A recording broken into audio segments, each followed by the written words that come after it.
Bueno, para comenzar con esta escuela bíblica, quiero comenzar con una pequeña introducción eh, sobre lo que va a ser el estudio, ¿verdad? En esta tarde, la obra de la evangelización y del discipulado encargada a la iglesia no se puede realizar sin un equipo de trabajo que se une a llevarlas adelante.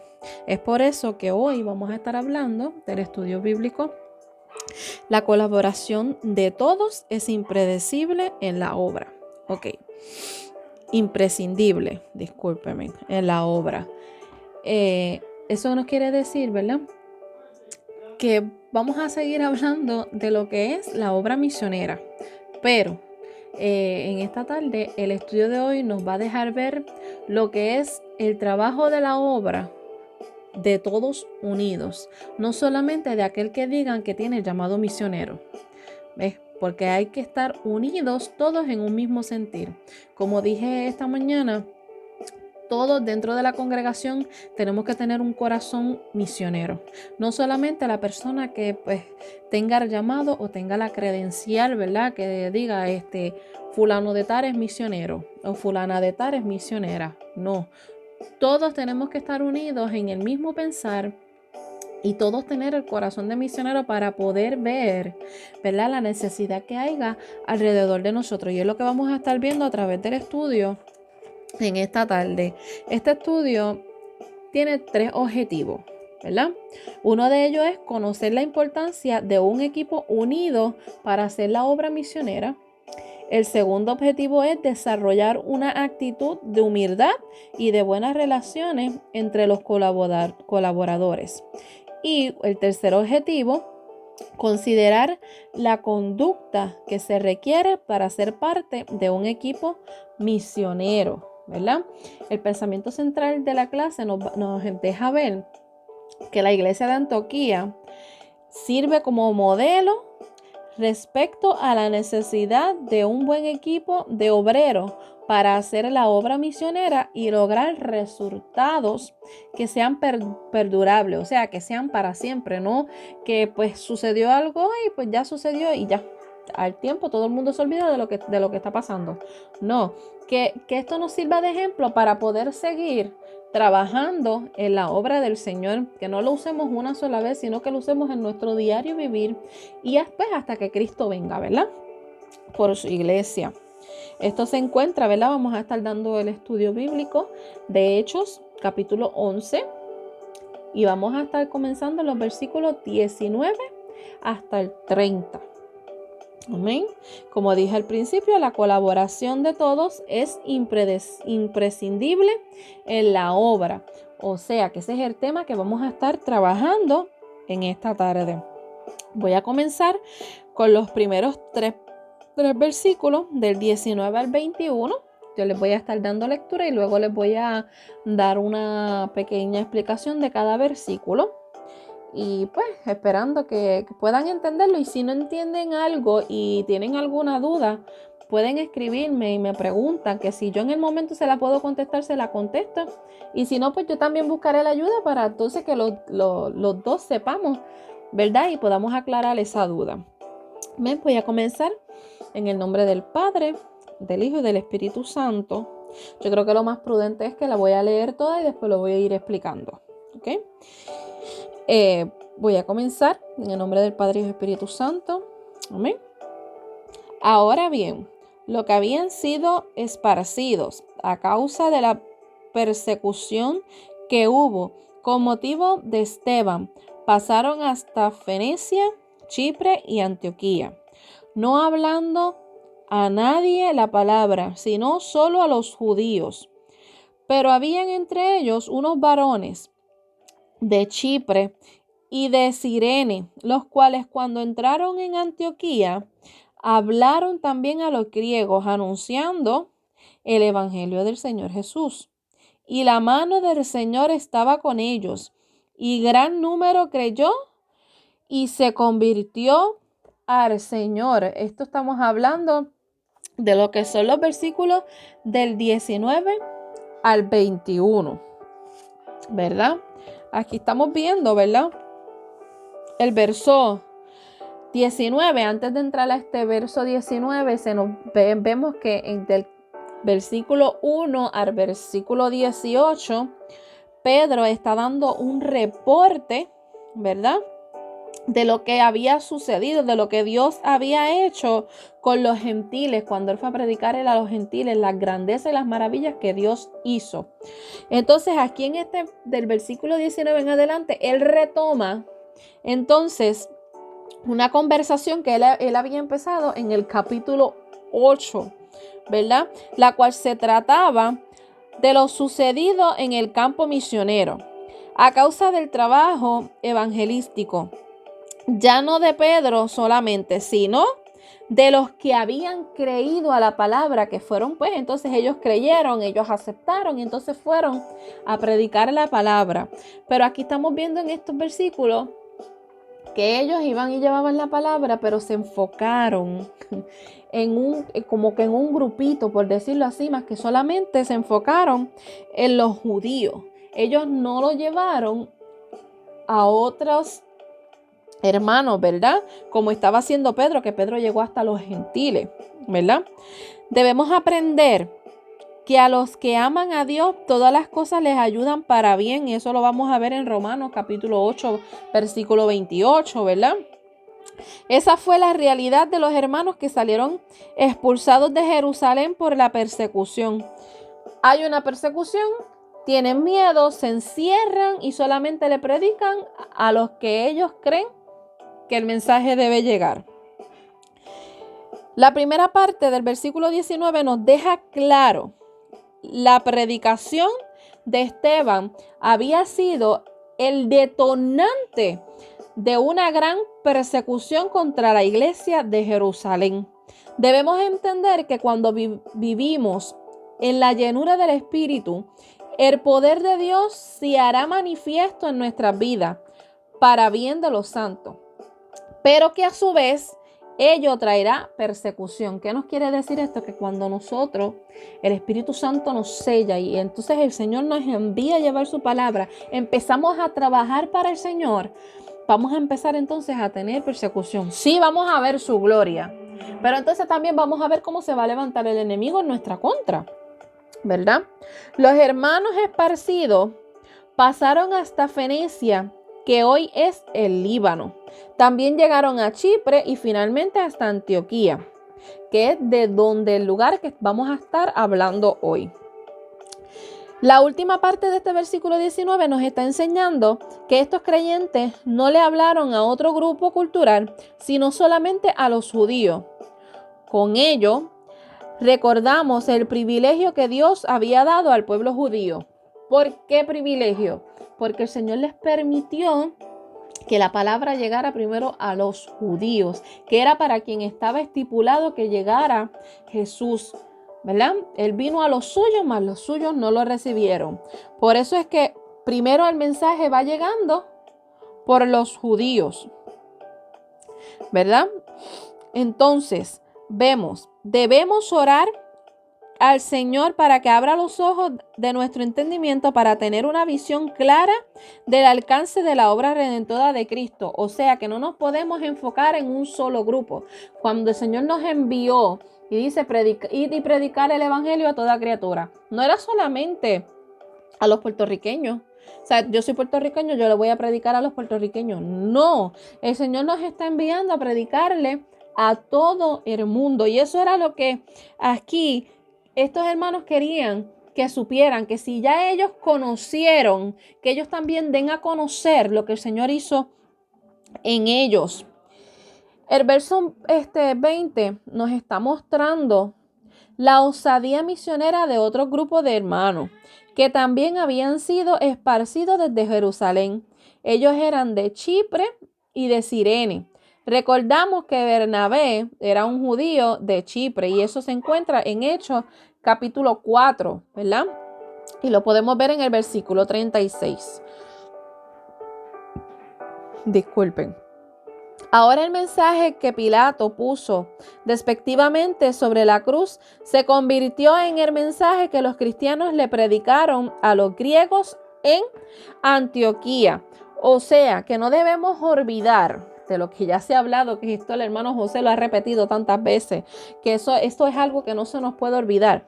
El mensaje que nosotros tenemos que llevar es un mensaje cristocéntrico. Tenemos que hablar de Cristo a las almas, pero no solamente hablarlo, sino que cuando nosotros le hablemos de Cristo a las personas, que Cristo se refleje en nosotros, ¿verdad?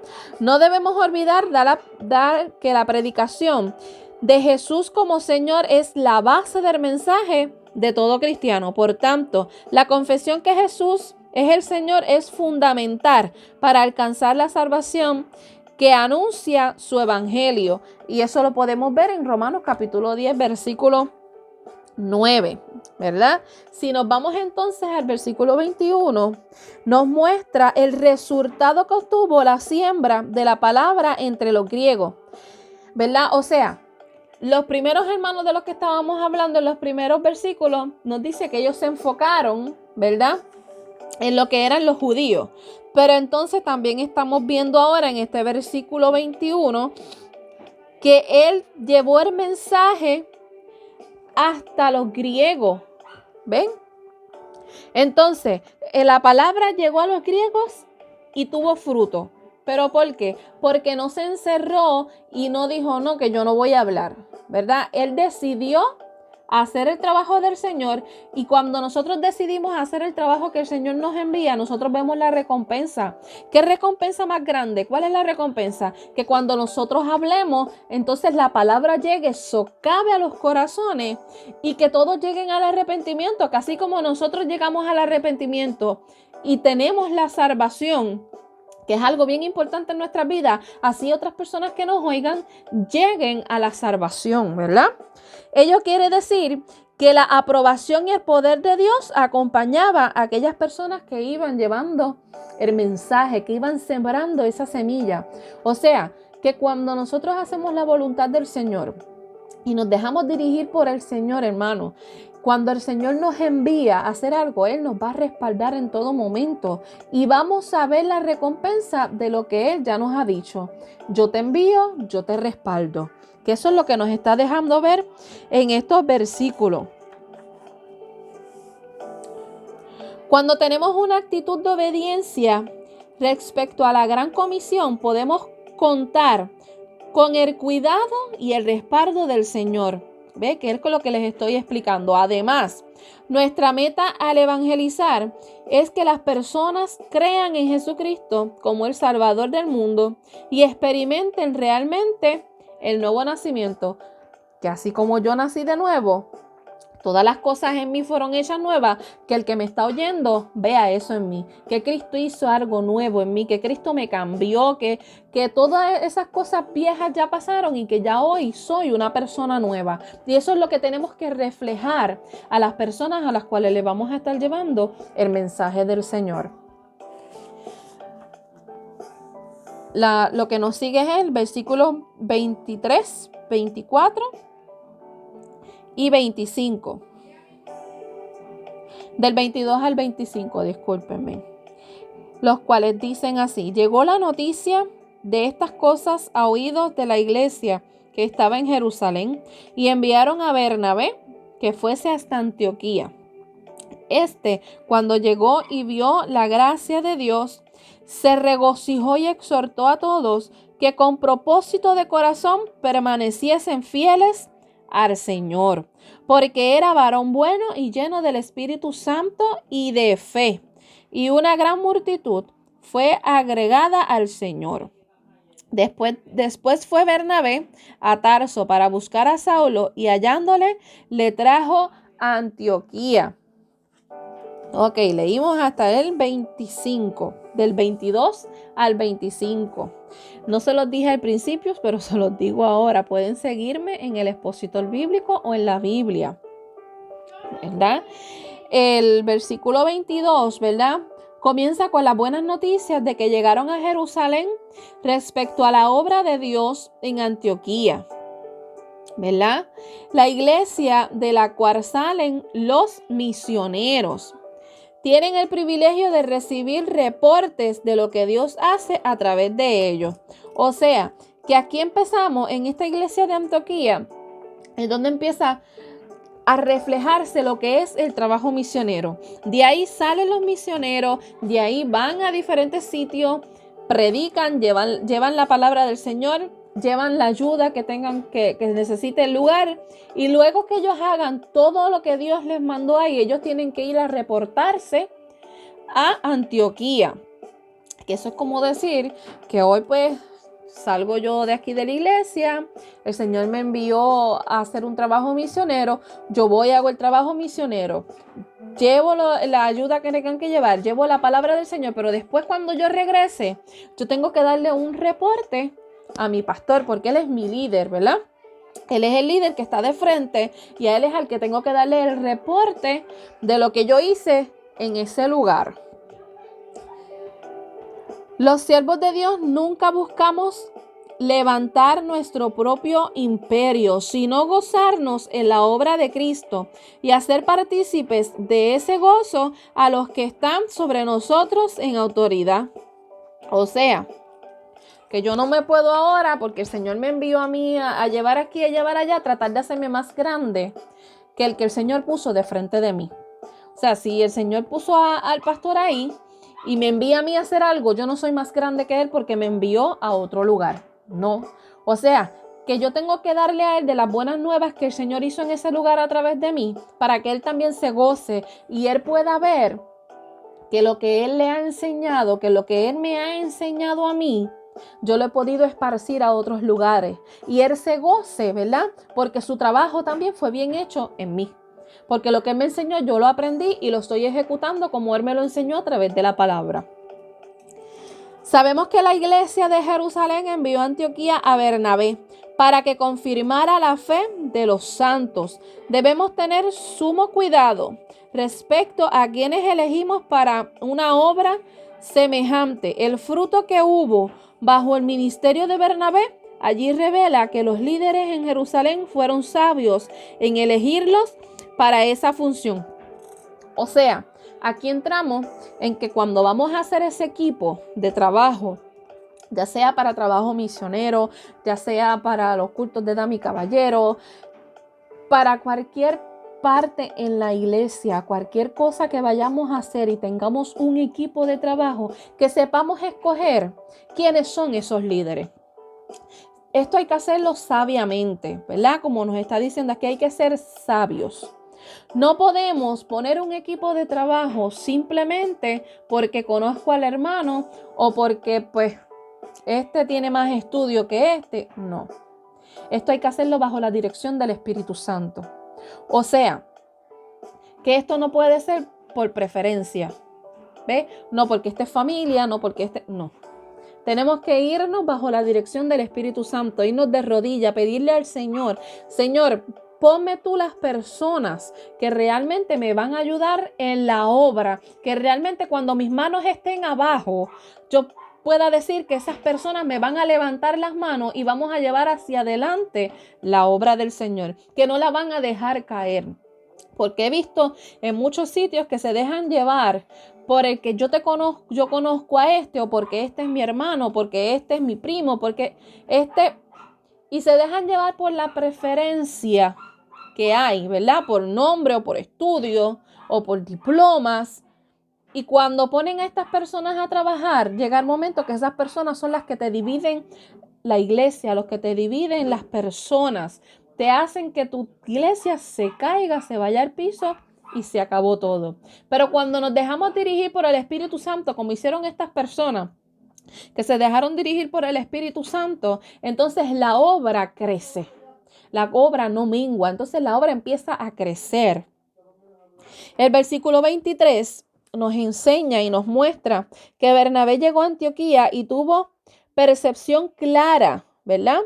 Que eso era lo que estábamos hablando. Los obreros cristianos debemos entender que la gracia divina, la que permite el éxito del evangelio, o sea, que el éxito de un evangelista, de un misionero, de un pastor, no es del hombre, viene de Dios.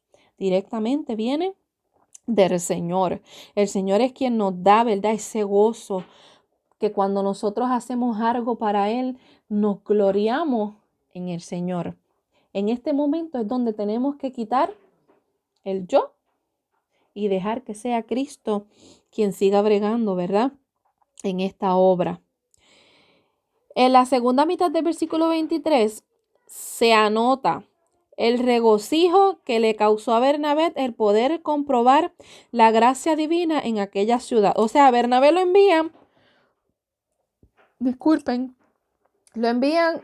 para que él vea que todo esto que le estaba llegando a ellos por carta, por decirlo así, fuera verdad. Que no fuera simplemente un hecho que le están escribiendo y ya. No, a él lo envían a ver si realmente está dando resultado el trabajo en este lugar.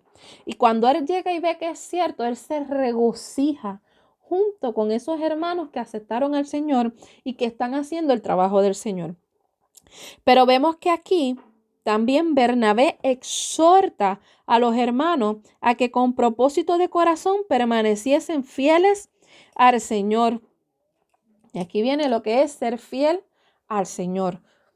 No simplemente ser fiel a un hombre. Él le está exhortando que su fidelidad la pongan completa en el Señor, porque el Señor es quien nos va a ayudar en este caminar, quien el Señor va a respaldar, quien nos va a respaldar a nosotros, quien nos va a respaldar a nosotros es el Señor. Todo el tiempo, si todo el tiempo tenemos el respaldo del Señor, Él es quien nos va a ayudar a seguir en este caminar. Evidentemente, la palabra hablada por los ministros es importante en la confirmación de la fe. Además, se revela que la vida cristiana necesita un propósito firme de perseverancia en el Señor. Las expresiones fieles al Señor incluye el hecho de mantener la fe en Jesucristo como el único Salvador. O sea, que serle fiel al Señor es tener fe. Y siempre caemos en lo mismo. La fe va agarrada de todo lo que hacemos nosotros los cristianos. Si nosotros perdemos la fe, lo perdemos todo.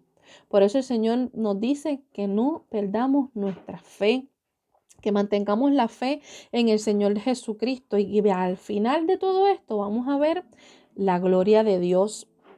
El versículo 24, ¿verdad? Nos termina con un testimonio sobre el carácter de Bernabé. Que ese, como les estaba diciendo esta mañana a los que estaban cogiendo la clase, el carácter de Bernabé lo tenemos que tener todos dentro del templo. ¿Por qué? Porque se nos dice que Bernabé era un varón bueno, lleno del Espíritu Santo y de fe. Son 3 cosas que caracterizaban a este hombre. Son 3 cosas que yo quiero que hoy día me caractericen a mí. Son las 3 cosas que hoy día te tienen que caracterizar a ti como creyente en el Señor. Que cuando tú te pares a llevar el mensaje, cuando tú pares a hablarle a una persona, puedan ver en ti reflejado a Jesucristo. Que no vean una persona arrogante, que no vean arrogancia en tu vida, porque si tú te paras en una iglesia o en la calle a predicar y te ven con arrogancia y te ven que estás tirando para aquí, que estás tirando para allá, no van a acercarse ninguno a Cristo, no van a querer aceptar al Señor, porque lo primero que van a decir es: ¿para qué yo voy a ir ahí? Que cuando tú hables se refleje el ser de Cristo en ti, ¿verdad? Y que tengas estas 3 cosas. No nos extraña entonces que una gran multitud fuera agregada al Señor. A pesar de las cualidades morales y espirituales de los obreros, debemos tener la conducta correcta al predicar, lo que les estaba diciendo, a tal modo que las personas no se conviertan a nosotros mismos, sino a Cristo, como sucedió en Antioquía. Retomo lo que estaba hablando. Si yo me paro y hablo con arrogancia, y vamos a poner, por ejemplo, estoy en un hogar, pues estoy en la calle, aquí al lado vive un brujo, aquí al lado hay un punto de droga y yo voy a empezar a predicar y voy a empezar a atacar al punto de droga y al brujo. ¿Quién va a aceptar al Señor de esa manera? Cuando nosotros salimos a la calle a predicar el mensaje del Señor o en el templo, tenemos que ser sabios al hablar la palabra. Nosotros como cristianos sabemos que el que hace brujería no va a entrar al reino de los cielos, o el que esté en el punto de droga no va a entrar al reino de los cielos. Nosotros lo sabemos, pero tenemos que ser sabios al hablar. Tenemos que saber que cuando llevamos la palabra con amor y llevamos la palabra del Señor, tal y como está escrita, sin añadirle y sin quitarle, pero sabiamente las personas se van a acercar y van a querer lo que tú y yo tenemos. Pero siempre tenemos que reflejar a Cristo en cada uno de nuestros mensajes, en cada una de las formas de cómo nosotros pregamos y hablamos con las demás personas. ¿Ven? Prosigo con el 25, que fue hasta donde leímos, y nos dice que el versículo 25 deja ver que cuando la obra crece, se necesitan más obreros. ¿Ve? Esto no es solamente de que yo soy el pastor y yo no necesito más nadie. Yo lo voy a hacer todo. No. Aquí claramente nos está dejando ver que después que Bernabé se dio cuenta que todo lo que le estaban diciendo era real, que él se gozó junto con los hermanos, entonces él decide buscar a otra persona para que le ayude en la obra. ¿Verdad? Él no se quedó solo. Él buscó ayuda. Por eso es que se habla de un equipo de trabajo. Cuando Moisés estuvo con el pueblo, eran muchos, venían donde era a decirle, a preguntarle, ¿qué pasó? ¿Cuál fue el consejo que le dieron? Tú solo no puedes, tienes que buscar a personas que te ayuden. Y entonces él puso otras personas que se encargaran de la demanda, de lo que necesitaba cada uno de los de ese pueblo, porque era un pueblo grande.